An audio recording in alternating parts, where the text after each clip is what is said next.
Hello, listening friends. प्रिय श्रोता मित्रों, नमस्कार। We are delighted you tuned in today. हमें खुशी है कि आप हमारा कार्यक्रम सुन रहे हैं। For those of you who have joined us for the first time, we have just begun a study of the life of Abraham. हम उन श्रोता मित्रों को जो पहली बार इस कार्यक्रम को सुन रहे हैं बताना चाहते हैं कि हमने इसमें अब्राहम के जीवन का अध्ययन करना आरंभ किया है।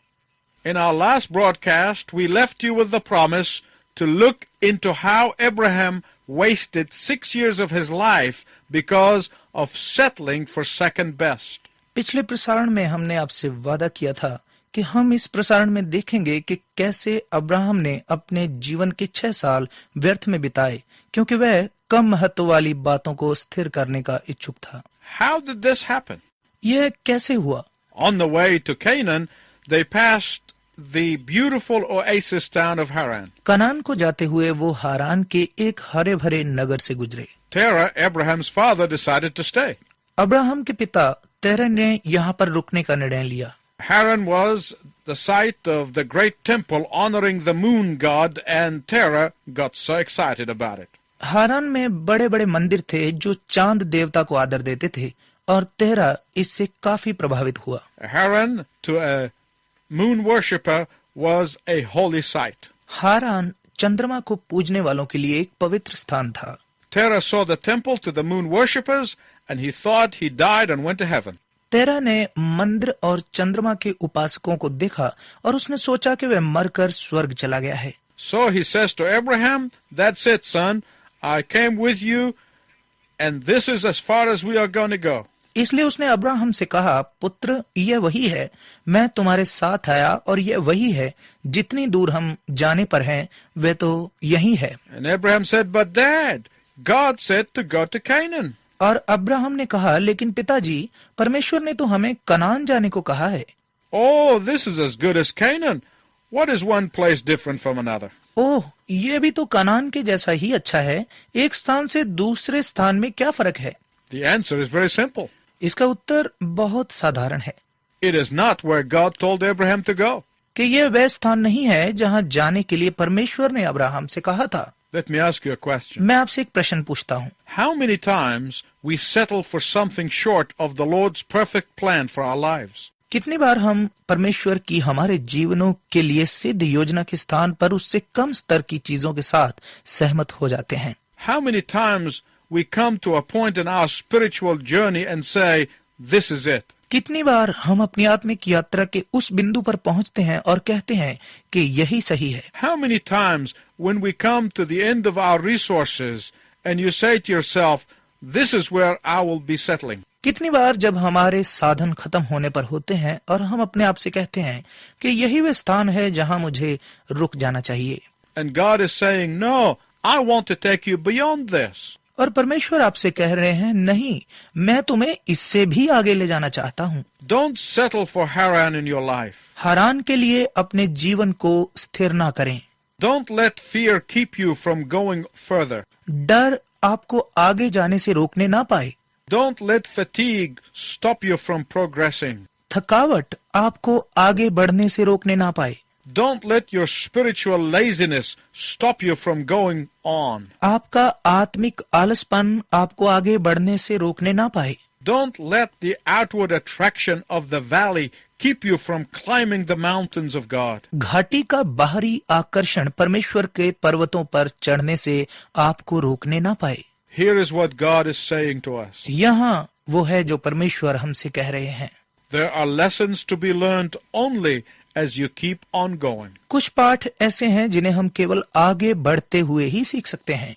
There are blessings to be received only as you continue in my plans for you. यहाँ वो आशीषें हैं जो प्राप्त की जा सकती हैं, लेकिन सिर्फ जब आप मेरी योजना में निरंतर बढ़ते जाते हैं। There are glories that can only be seen as you obey my will for your life. यहाँ पर महिमा है जिसे आप सिर्फ मेरी आज्ञाओं को मानने और मेरी इच्छाओं को अपने जीवन में पूरा करने के द्वारा देख सकते हैं। Here's what God is saying to you today. यहाँ पे परमेश्वर आज आपसे क्या कह रहे हैं?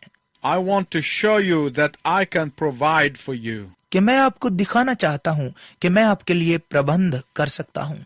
I want to show you that I can set a table before you in the wilderness.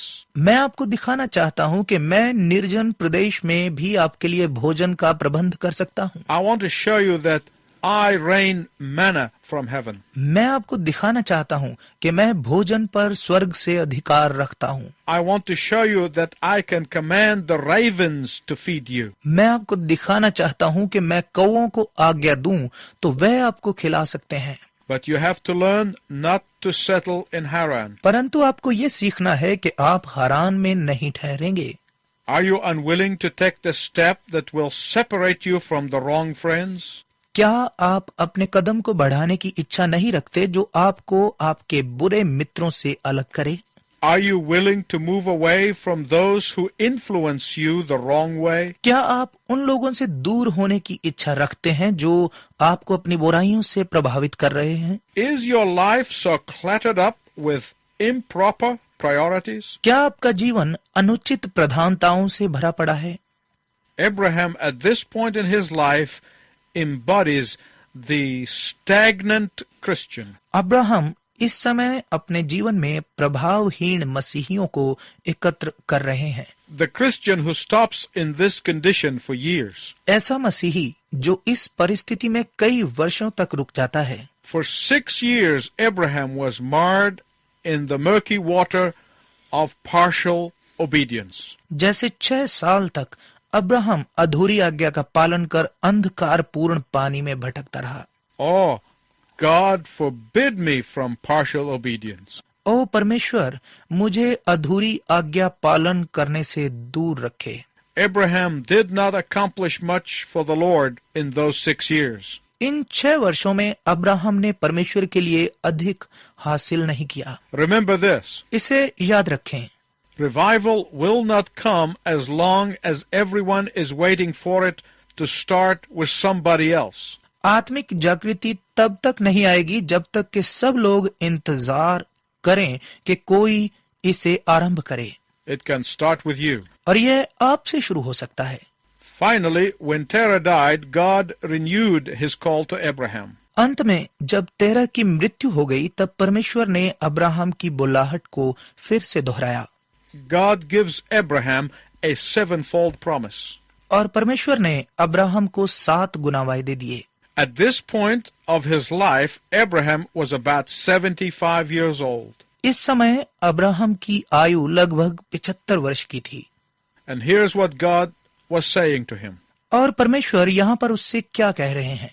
Go out of your easy chair and take up where you left off 6 years ago. तुम अपने आरामदायी जीवन से बाहर निकलकर वहीं से शुरू करो जहाँ तुमने 6 साल पहले छोड़ा था। Abraham gets excited at the renewal of God's call. परमेश्वर के द्वारा दोबारा बुलाए जाने से अब्राहम उत्तेजित हुआ। And he goes to Nahor, the only brother left, and say, guess what, Nahor? और वह नाहोर के पास जाता है जो उसका अकेला भाई था और उससे कहता है, नाहोर, क्या है पहचानो। And this time Abraham wasn't about to listen to a pagan's advice. और इस बार अब्राहम प्रतिमा पूजक की सलाह को सुनने के लिए तैयार नहीं था, Because God has spoken. क्योंकि परमेश्वर ने उससे बात की थी। At this point, God gives Abraham a 7-fold promise. और इस समय परमेश्वर अब्राहम को 7 गुना वायदे देते हैं। Let us read it. आइए हम उसे पढ़ें। आइए हम पढ़ें पुराने नियम की उत्पत्ति नामक पुस्तक, उसका 12वां अध्याय, 1 से लेकर 3 आयत तक।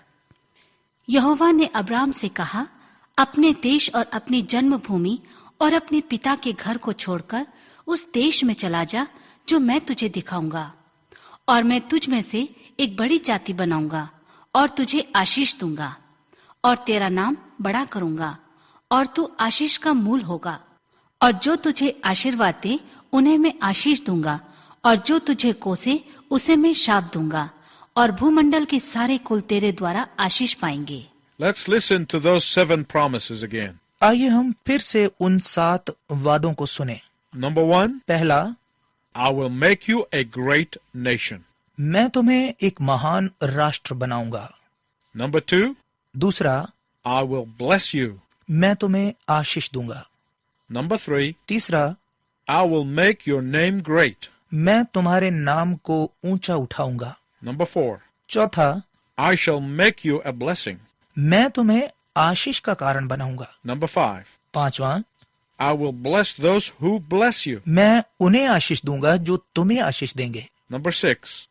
छठा, I will curse those who curse you. मैं उन्हें श्रापित करूंगा जो तुम्हें श्राप देंगे। Number 7. सातवां, In you all the families of the earth will be blessed. तुझ में पृथ्वी के सभी घराने आशीषित होंगे। Let's look at the first promise. आइए हम पहले वादे को देखें। God will make Abraham a great nation. परमेश्वर अब्राहम को एक महान राष्ट्र बनाएंगे। Think about it. इसके बारे में विचार करें Abraham is an old man. कि अब्राहम एक बूढ़ा व्यक्ति है। The whole world knows that Sarah, his wife, was barren. सारा संसार जानता है कि उसकी पत्नी सारा बांझ थी। Yet God said, I will make you into a great nation. फिर भी परमेश्वर ने कहा कि मैं तुमसे एक महान राष्ट्र बनाऊंगा। As we shall see later in this series from the life of Abraham, how both he and his wife's faith faltered 3 times. आगे इस श्रृंखला में हम देखेंगे कि अब्राहम और उसकी पत्नी सारा का विश्वास कैसे 3 बार लड़खड़ाया। Abraham thought Eliezer, the Syrian servant of his, would become his adopted son, which was customary in those days. Abraham ने सोचा कि एलियाजर जो उसका दास था वह उसका अपनाया हुआ पुत्र होगा, जैसा कि उन दिनों में होता था। Thus he thought Eliezer would become the heir that God promised. उसने ये सोचा कि एलियाजर उसके वंश का उत्तराधिकारी होगा, जिसके बारे में परमेश्वर ने वायदा किया। Sarah thought that she, on the other hand, would help God out in fulfilling of his promise. सारा ने सोचा कि वह दूसरे तरीके से परमेश्वर के वादे को पूरा करने में सहायता करेगी, By offering to Abraham her servant Hagar. और वो अपनी दासी हाजिरा को अब्राहम को सौंपने के द्वारा। This also was customary of the day. यह प्रचलन भी उन दिनों प्रचलित था। Please listen to me very carefully. कृपया आप मुझे ध्यानपूर्वक सुने God does not need any help in fulfillment of his promises. कि परमेश्वर को अपना वादा पूरा करने के लिए किसी की भी सहायता की जरूरत नहीं है। Second, दूसरी बात, God said to Abraham, I will bless you. परमेश्वर ने अब्राहम से कहा, मैं तुम्हें आशीष दूंगा। Do you know what it means to live under the blessing of God? क्या आप परमेश्वर की आशीषों में रहने का मतलब जानते हैं? It means that God will look out for you. इसका मतलब है कि परमेश्वर आपके लिए देखेंगे। It means that God will move on your behalf. इसका मतलब यह है कि परमेश्वर आपकी ओर से होकर चलेंगे। It means that God will concern himself with your life. इसका मतलब यह है कि परमेश्वर अपने आप को आपके जीवन के साथ जोड़ते हैं। It means that God desires always to bless you. इसका मतलब है कि परमेश्वर की इच्छा हमेशा आपको आशीष देने की है। Later on, Moses explains what that means in Deuteronomy chapter 28 and verse 13. बाद में मूसा अपनी पुस्तक व्यवस्था विवरण 28 अध्याय के 13 पद में इसका विवरण करता है। Let us read it. आइए हम इसे पढ़ें। आइए पुराने नियम की व्यवस्था विवरण नामक पुस्तक में से हम पढ़ें उसका 28वां अध्याय और 13वां पद। और यहोवा तुझको पूंछ नहीं किंतु सिर ही ठहराएगा, और तू नीचे नहीं परंतु ऊपर ही रहेगा। यदि परमेश्वर यहोवा की आज्ञाएं जो मैं आज तुझको सुनाता हूँ, तू उनके मानने में मन लगाकर चौकसी करे। When you know the Lord Jesus Christ as your Savior and the Lord of your life, जब आप यीशु मसीह को अपने जीवन में अपना उद्धारकर्ता और प्रभु करके जान लेते हैं, you are the descendant of Abraham by faith, and God's promises to Abraham are your promises. तब आप विश्वास के द्वारा अब्राहम की संतान हैं और परमेश्वर का वादा जो अब्राहम को दिया गया है वह आपके लिए भी है। Thirdly, तीसरी बात, God will make Abraham's name great. परमेश्वर अब्राहम के नाम को महान बनाएंगे। Isn't that just like the Lord? क्या यह परमेश्वर के जैसा नहीं है? He takes an obscure man from Ur of Chaldeans, वह एक अप्रसिद्ध व्यक्ति को लेता है जो कसदियों के ऊर नगर से था, a nobody that nobody ever heard of. जिसके बारे में कभी किसी ने कुछ नहीं सुना था। And he leads him out of his land, away from his people, even his father's house. और वह उसे उसकी जन्मभूमि से बाहर जाने की अगुवाई करता है, यहाँ तक कि उसके लोग और उसके पिता के घर से दूर। And he makes nearly 3.5 billion people in the world today clamor to identify themselves with him. और आज संसार में लगभग 3.5 खरब लोग उसके साथ पहचाने जाते हैं। The fourth promise is that Abraham is to be a blessing. और चौथा वादा यह है कि अब्राहम आशीष का कारण होगा। God never blesses us so that we might simply bask in the blessing. परमेश्वर हमें कभी आशीषित नहीं करता कि हम सिर्फ अपनी आशीषों में गर्म होते रहें। God's way of blessing is that we may be a blessing to others. परमेश्वर के आशीष देने का तरीका यह है कि हम भी दूसरों के लिए आशीष का कारण बने। Abraham was blessed. Why? Abraham को आशीष मिली क्यों? In order that he may be a blessing to others. ताकि वह दूसरों के लिए आशीष का कारण बने।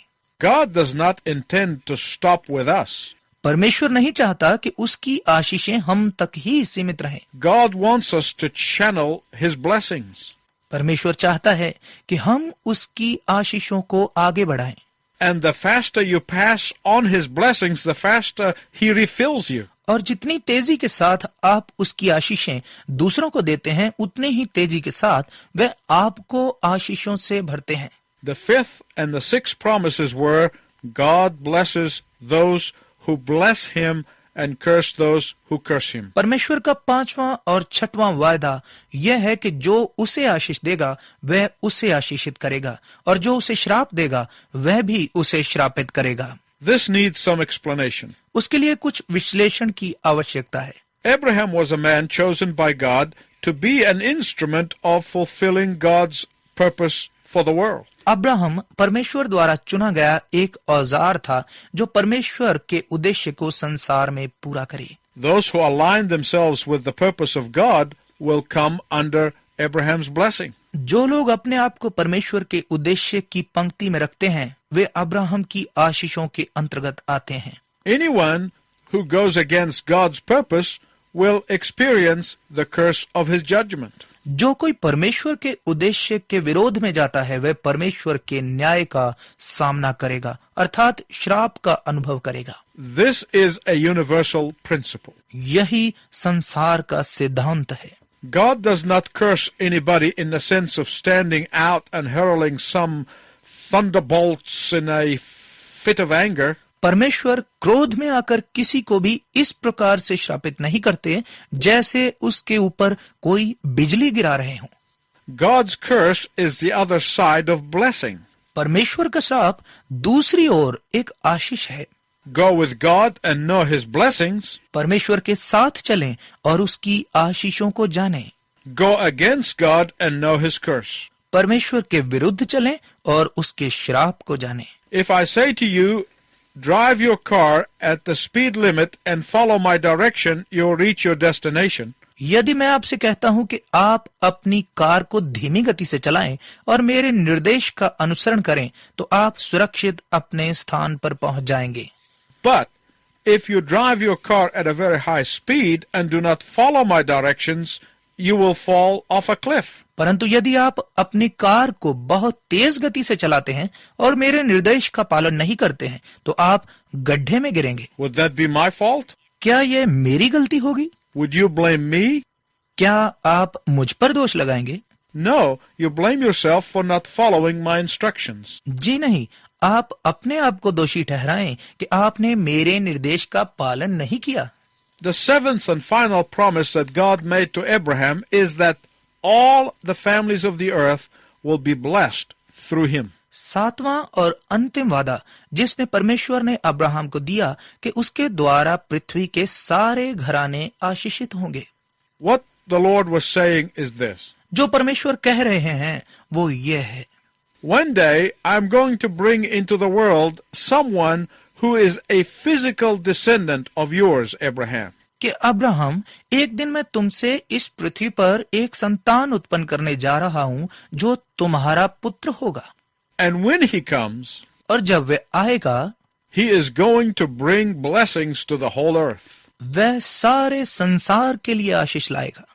Jesus, the son of Abraham, is the fulfillment of the covenant promises. यीशु जो अब्राहम का पुत्र है, जिसमें परमेश्वर की वाचा का वादा पूर्ण हुआ। And anyone who will come to him will be blessed. और जो कोई उसके पास आएगा वह आशीष पाएगा। Anyone who will reject him will not be blessed, जो कोई उसका इनकार करेगा वो आशीष नहीं पाएगा, but will suffer the consequences of disobedience. परंतु आज्ञा ना मानने का परिणाम उसे भुगतना पड़ेगा। This is valid for Americans, ये अमेरिका वासियों के लिए है, the Europeans, यूरोप वासियों के लिए है, the Asians, एशिया के लोगों के लिए है, the Africans, अफ्रीका वासियों के लिए है, all the nations of the earth. पृथ्वी के हरेक देशों के लिए है। Intimacy with God, परमेश्वर के साथ मिलना, the experiencing of the blessings of God, परमेश्वर की आशीषों को अनुभव करना, the witnessing of the fulfillment of the promises of God, परमेश्वर के वायदों के पूर्ण होने की गवाही देना, all require waiting with God and waiting in the presence of God. सभी चाहने वाले परमेश्वर के साथ इंतजार कर रहे हैं और परमेश्वर की उपस्थिति में इंतजार कर रहे हैं। It requires unconditional obedience to God. इसकी मांग यह है कि बिना शर्त परमेश्वर की आज्ञा का पालन करना है। Are you willing to pay the price?